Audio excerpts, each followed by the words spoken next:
This is the story of a man named Stanley. Stanley worked for a company in a big building where he was employee number 427. Employee number 427's job was simple.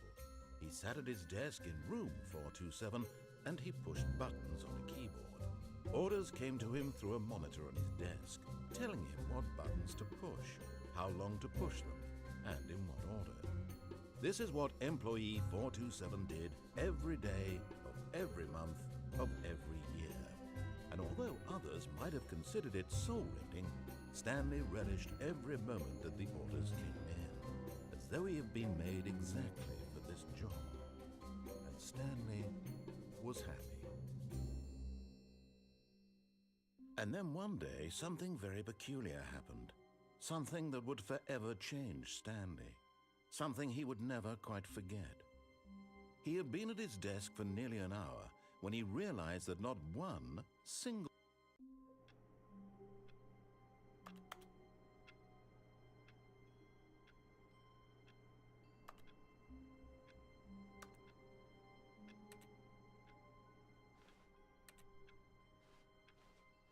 all of his co-workers were gone. What could it mean? Stanley decided to go to the meeting room. Perhaps he had simply missed a memo. No matter how hard Stanley looked, he couldn't find a trace of his co-workers.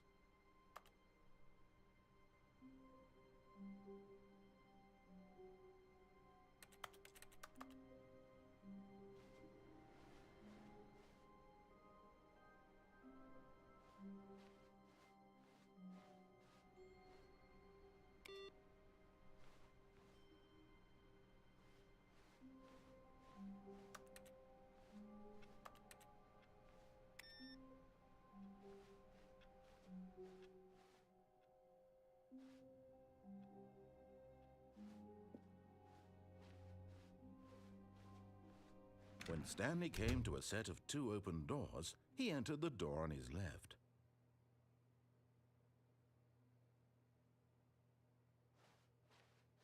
This was not the correct way to the meeting room, and Stanley knew it perfectly well. Perhaps he wanted to stop by the employee lounge first, just to admire it. Ah, yes, truly a room worth admiring. It had really been worth the detour after all, just to spend a few moments here in this immaculate, beautifully constructed room. Stanley simply stood here, drinking it all in.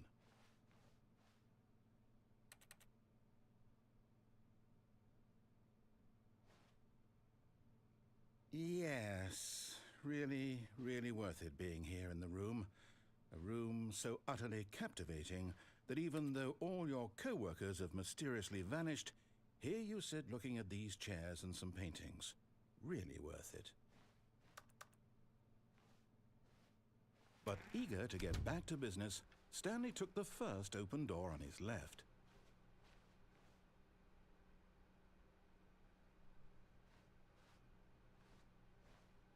Stanley was so bad at following directions, it's incredible he wasn't fired years ago.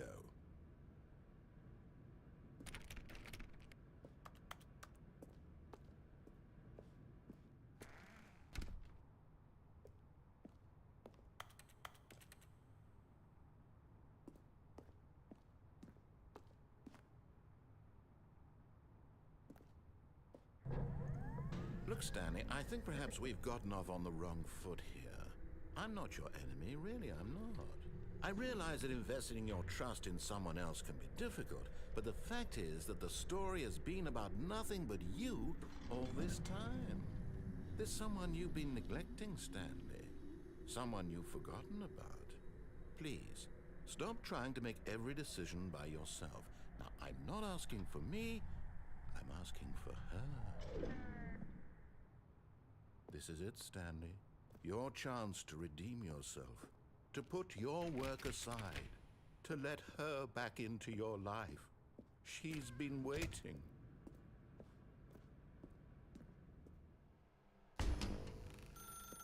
That's her, Stanley. You need to be the one to do this, to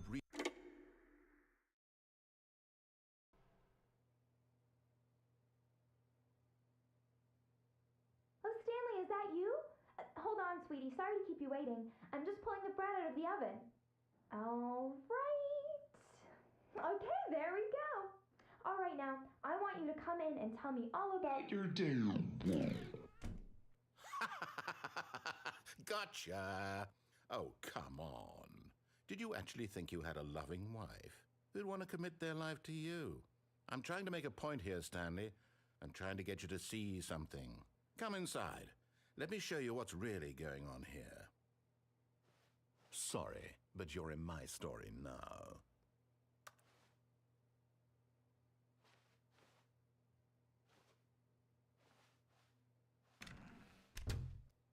This is a very sad story about the death of a man named Stanley.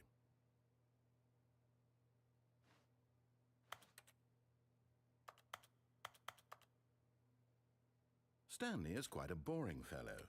He has a job that demands nothing of him, and every button that he pushes is a reminder of the inconsequential nature of his existence.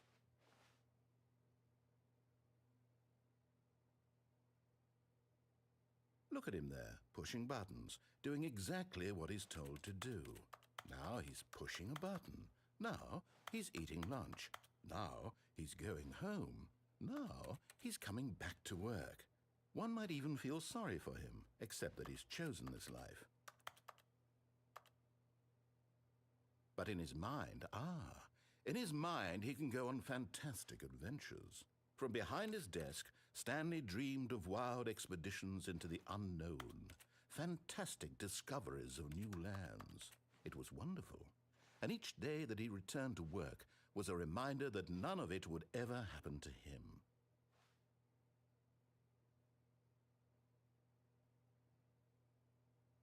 And so he began to fantasize about his own job. First, he imagined that one day while at work, he stepped up from his desk to realize that all of his co-workers, his boss, everyone in the building had suddenly vanished off the face of the earth. The thought excited him terribly. So he went further. He imagined that he came to two open doors and that he could go through either. At last, choice. It barely even mattered what lay behind each door. The mere thought that his decisions would mean something was almost too wonderful to behold.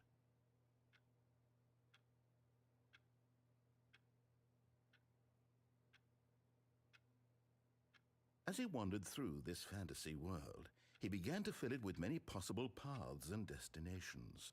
Down one path lay an enormous round room with monitors and mind controls. And down another was a yellow line that weaved in many directions. And down another was a game with a baby.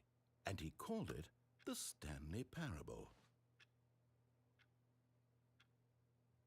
It was such a wonderful fantasy, and so in his head he relived it again, and then again, and again, over and over, wishing beyond hope that it would never end, that he might always feel this free.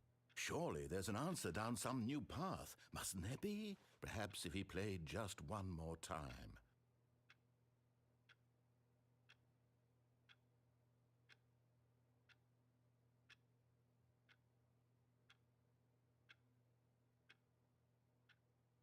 But there is no answer. How could there possibly be? In reality, all he's doing is pushing the same buttons he always has. Nothing has changed. The longer he spends here, the more invested he gets, the more he forgets which life is the real one.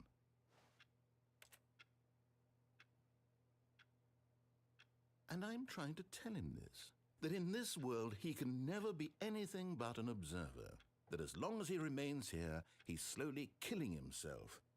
But he won't listen to me. He won't stop. Here, watch this. Stanley, the next time the screen asks you to push a button, do not do it.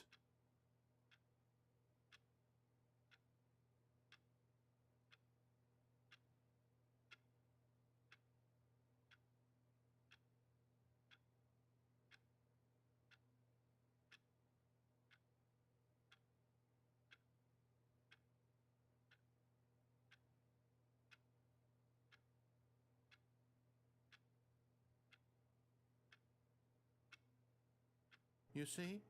Can he just not hear me? How can I tell him in a way that he'll understand that every second he remains here, he's electing to kill himself? How can I get him to see what I see? How can I make him look at himself?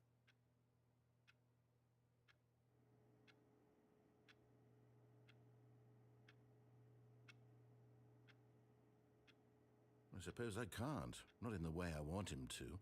But I don't make the rules. I simply play to my intended purpose, the same as Stanley. We're not so different, I suppose. I'll try once more to convey all this to him. I'm compelled to. I must. Perhaps, well, maybe this time he'll see. Maybe this time. And I tried again, and Stanley pushed a button. And I tried again, and Stanley pushed a button. And I tried.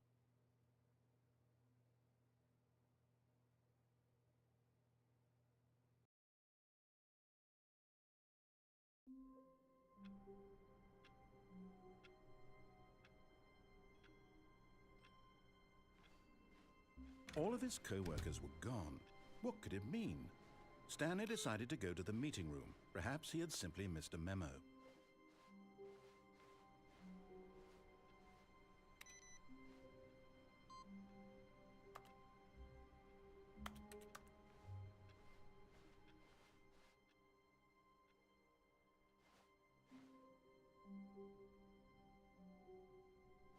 Oh, new content?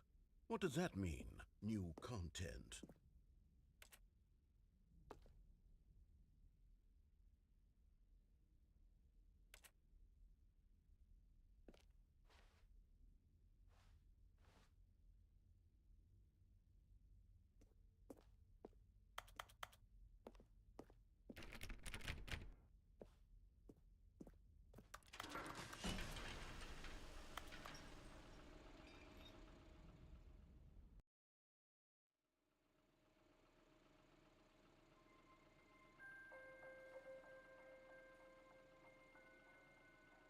Hello, and thank you for playing the Stanley Parable Ultra Deluxe. As you may know, the Stanley Parable was a video game released in 2013 on home computers. After receiving critical and commercial success, it was expanded upon in 2022 with the Stanley Parable Ultra Deluxe, a reimagining of the game for consoles and home computers. The Stanley Parable Ultra Deluxe features exciting new content that broadens and expands the world of the Stanley Parable, delighting audiences the world over. Please, step inside and see what thrilling new adventures await in the Stanley Parable Ultra Deluxe. Oh, well, this sounds delightful. I'm very excited to see the thrilling new Ultra Deluxe content.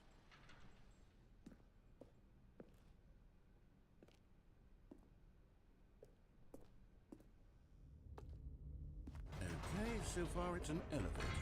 Nothing special yet, but I'm sure it's just the beginning of a mesmerizing adventure.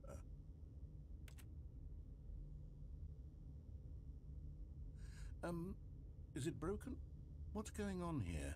Should we be moving somewhere or... Oh, there we go. All right, finally, at long last, it's on to the new content. I've never been more ready. Let's do it.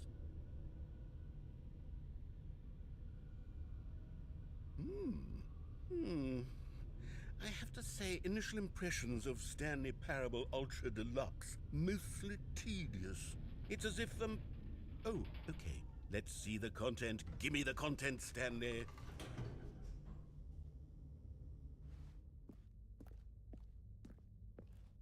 All right, let's see. It's the jump circle.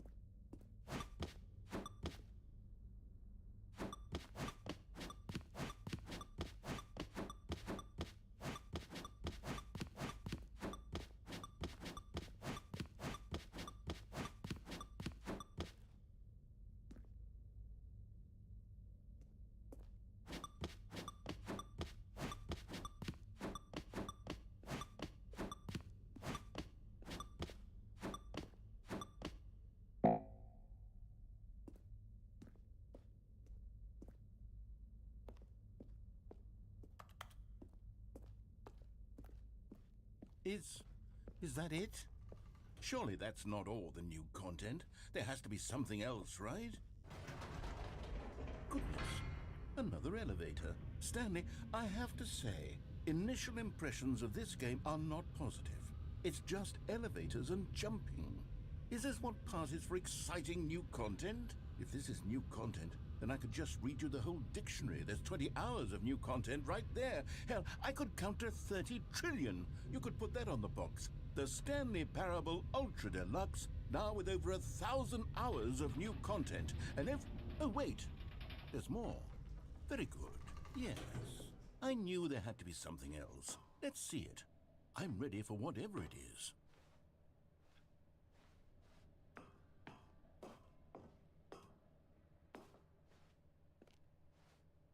That's it? Oh, you've got to be kidding me. You see, Stanley? This is what happens when greedy video game developers with no respect for their fan base rush a cheap expansion to market for no reason other than to make an easy dollar. And don't get me started on the level of craftsmanship that's gone into it. In fact, I'm looking right now at the game's achievements, and it's hard to believe one of them actually says, "Test achievement, please ignore." What quality assurance department signed off on this? I'm infuriated and I'm offended, and I intend to find these people on Twitter and hold them personally accountable. It's my fault, Stanley. I built up too much anticipation around the new content, I'm afraid. It could never have lived up to such expectations. If you're still with me, why don't we just reset the game, and we'll try to get back to what the Stanley Parable is really about. No frills, no gimmicks. Just you and me having a great time together like always. What do you say, friend?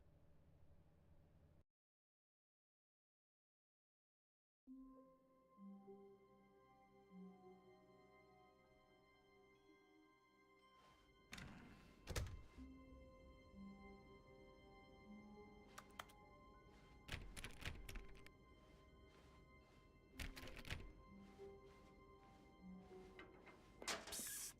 Stanley! Come over here! In the vent! I want to show you something!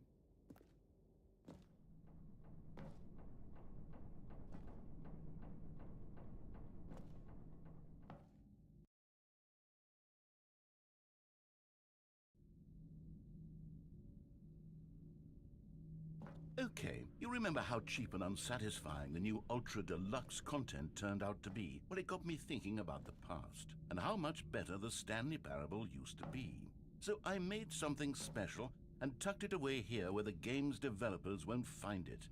Just our little secret. Take a look.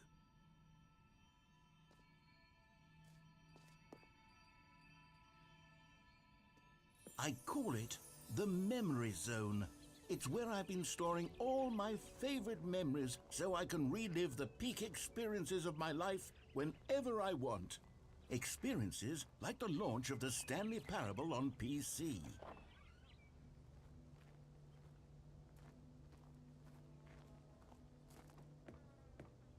You see, Stanley, doesn't the Memory Zone remind you of how wonderful Stanley Parable was before it was sullied with a cheap re-release?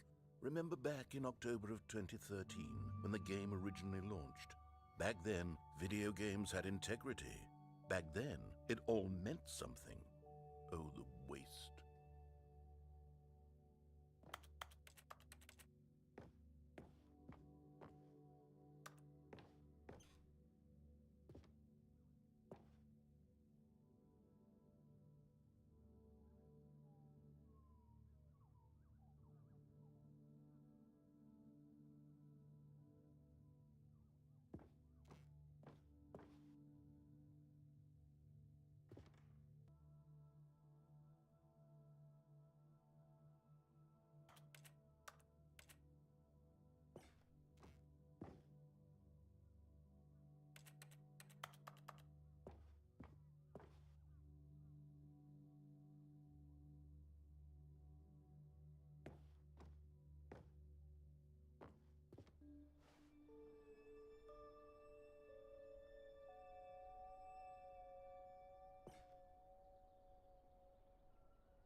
is where I keep reviews of the Stanley Parable. Like this stunning triumph of games journalism, 10 out of 10 from Destructoid.com. James Stephanie Sterling writes, and I quote, "Where so many games that aspire to be more than games end up less than any form of art, Stanley Parable strives and then succeeds to be every game ever created." Did you hear that, Stanley? Every game ever created. That's how grand and all-encompassing the original Stanley Parable was. It was literally every game ever created. It was Skyrim, it was Persona 3, it was all of them, and now it's nothing. It's no games at all. It isn't even the Stanley Parable anymore. It's just a husk now. A lifeless husk with an hour of new elevator content.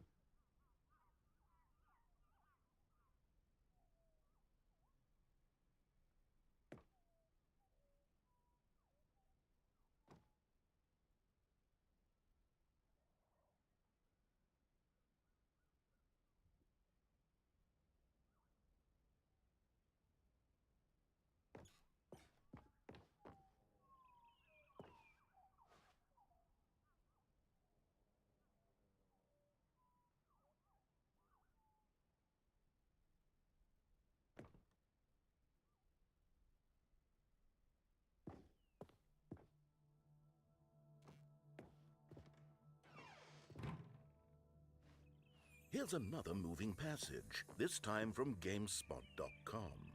The Stanley Parable is both a richly stimulating commentary on the nature of choice in games and one that offers some of the most enjoyable, surprising, and rewarding choices I've ever been confronted with in a game. 9 out of 10. Don't you get it, Stanley? The game was perfect. It didn't need anything else. It didn't need new content. It just needed to be left alone, to spend the rest of time collecting dust in the hallowed hall of beloved video game memories.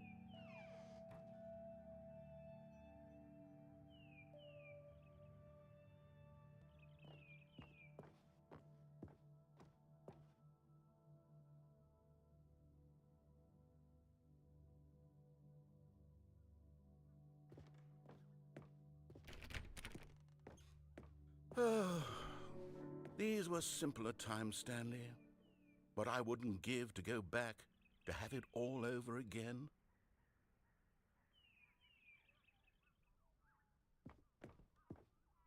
Wait, hang on. I don't recall this part of the memory zone before. What's this? What's down here?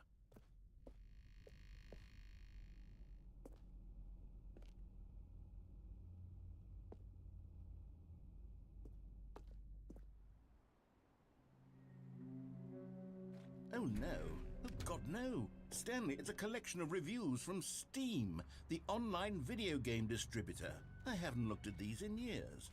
I can't even imagine what's been collecting down here. Surely these reviews were glowing as well, weren't they?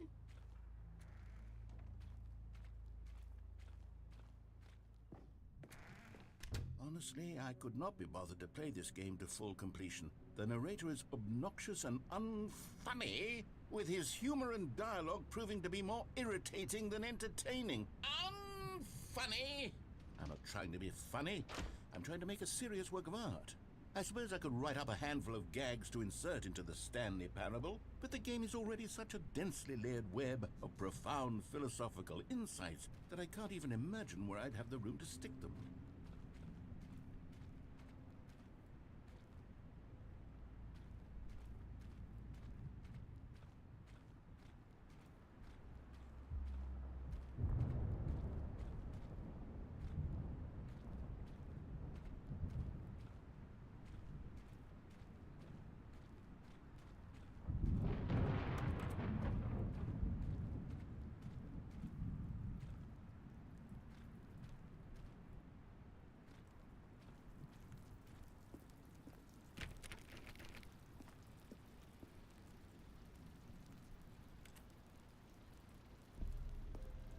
Okay, let's see what this one says.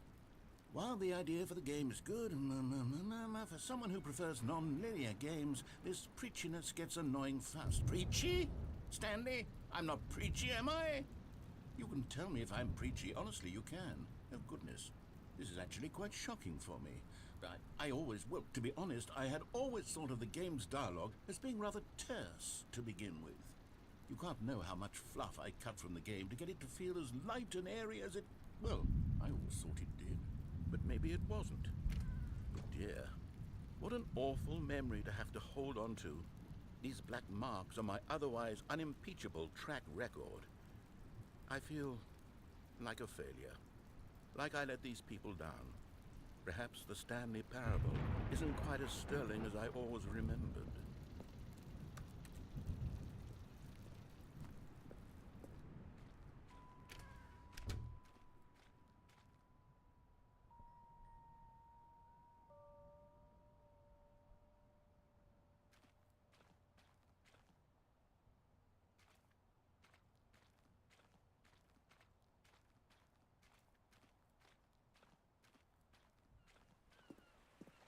What's this one got to say?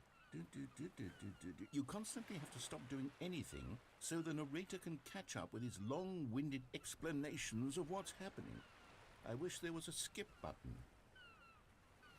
A skip button? Well, yes.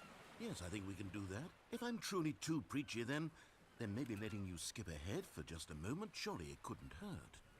Not if it means we can strike these negative reviews from the record. Only positive reviews of the Stanley Parable. That's my motto today, and it's always been my motto. I'd do anything for the customer, Stanley. Yes, a skip button we shall have. And here it is. Go ahead and give it a shot. I'll pop... Oh, you're back, you see. You were only frozen in time for a few minutes, but it was plenty of time for me to deliver a long, rambling monologue full of unnecessary verbal flourishes and lengthy ruminations on the nature of choice in video games. Of course, I happen to believe it was perhaps one of my more profound such ruminations. Not that, of course, you need a description of it, but if I... Well there, sport. You really did catch me rambling on a bit, didn't you? But that's the power of the button. The minute I start to go off on a thoughtless display of self-absorption, it's right at your fingertips to go poof, and it's all over. Okay, welcome back, Stanley. Now, I should say that the amount of time the button has been skipping through is becoming longer and longer. That last one was, well, I want to say maybe 30, 45 minutes? It's not unendurable by any means, but it's, well, there's really only so much I can ramble on to myself about. I know, it's shocking, isn't it? But at any rate, I do suggest... Stanley, please don't push the button again. It's been 12 hours. You've just been frozen there. I don't know why the skips are getting longer, but they're really, truly getting longer, and my God, there's no way out of the room. Stanley, the door is... Oh, Stanley, you're back. You're back. Oh, my goodness. I have someone to talk to again. Stanley, I think it's been a week.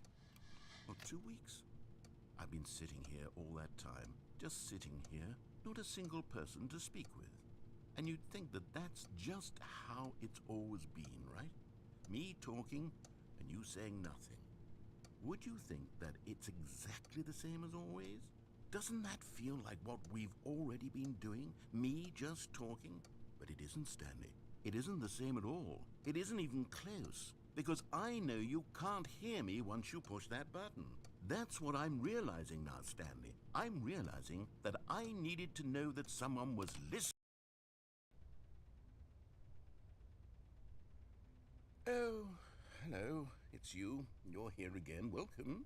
I have had time to think about you and about us and about everything we've been through. I've had so much time.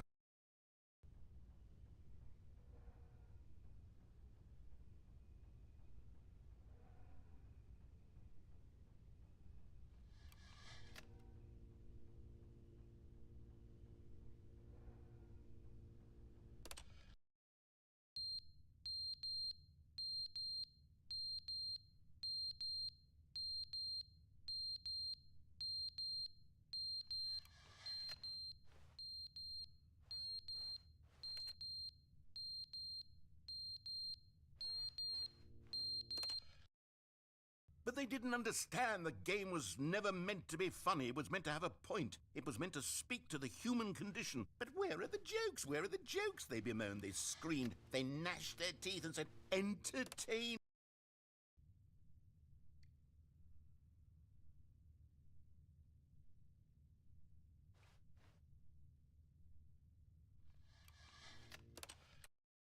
The end is never the end, is never the end, is never the end, is never the end, is never the end, is never the end, is never the end, is never the end, is never the end, is never the end, is never.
All of his co-workers were gone. What could it mean?